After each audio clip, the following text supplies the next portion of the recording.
13 ans après l'arrêt de cette série culte, les erreurs du passé refont surface.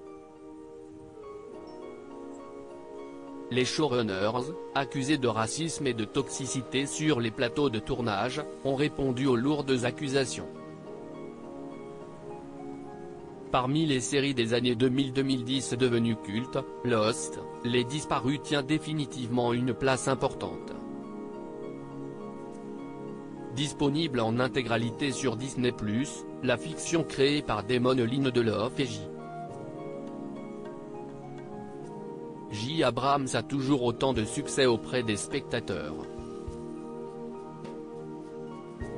Mais les acteurs et actrices gardent-ils d'aussi bons souvenirs de leur expérience sur le tournage de Lost?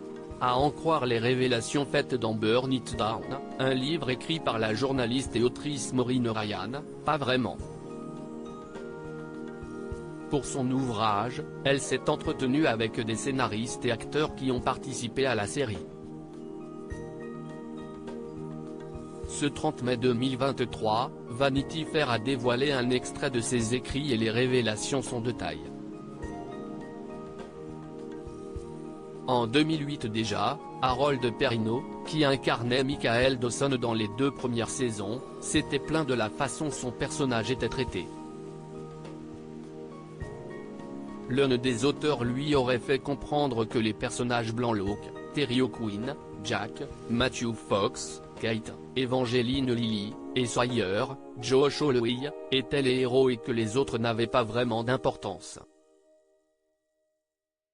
Racisme et toxicité, Damon Lindelof et Carlton Cuse pointés du doigt pour leur attitude dans l'extrait du livre Burn It Down. Plusieurs scénaristes ont avoué que les showrunners toléraient ou même encourageaient l'atmosphère générale dans les coulisses, et n'hésitaient pas à faire des remarques racistes ou déplacées.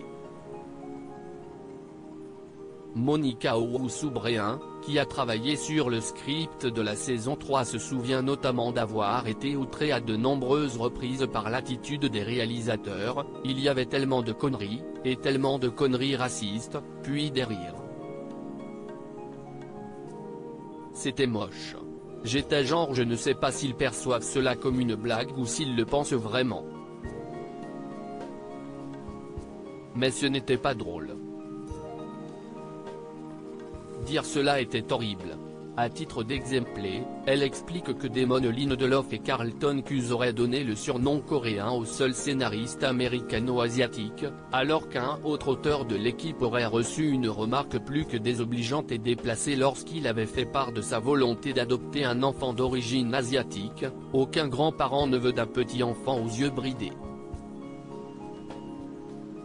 Invité à répondre à ces accusations à l'occasion de la sortie du livre de Maureen Ryan, Damon Lindelof n'a pas nié les faits. Damon Lindelof s'excuse pour tout le mal qu'il a fait sur le tournage de Lost. S'il est conscient que cela n'excuse rien, Damon Lindelof justifie son comportement par un niveau d'inexpérience fondamentale en tant que manager et patron.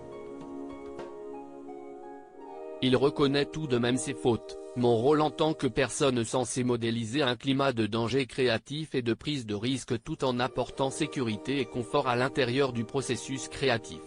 J'ai échoué dans cette entreprise. En ce qui concerne les reproches faits par l'acteur Harold Perrineau au sujet du manque de considération de son personnage noir, encore une fois, il admet ses erreurs et fait part de ses regrets. Évidemment il y avait une concentration disproportionnée sur Jack et Kate et Locke et Sawyer, les personnages blancs. Harold avait complètement et totalement raison de le souligner. C'est l'une des choses pour lesquelles j'ai eu des profonds regrets au cours des 2 décennies qui ont suivi. Le showrunner dit avoir le cœur brisé que ce soit l'expérience drôle.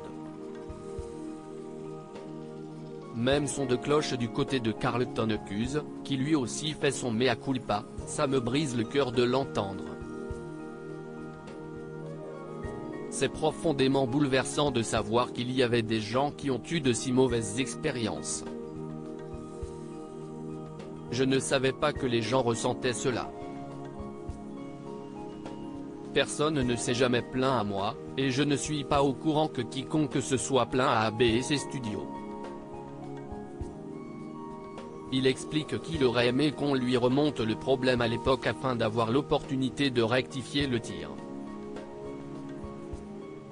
Article écrit en collaboration avec 6 Médias.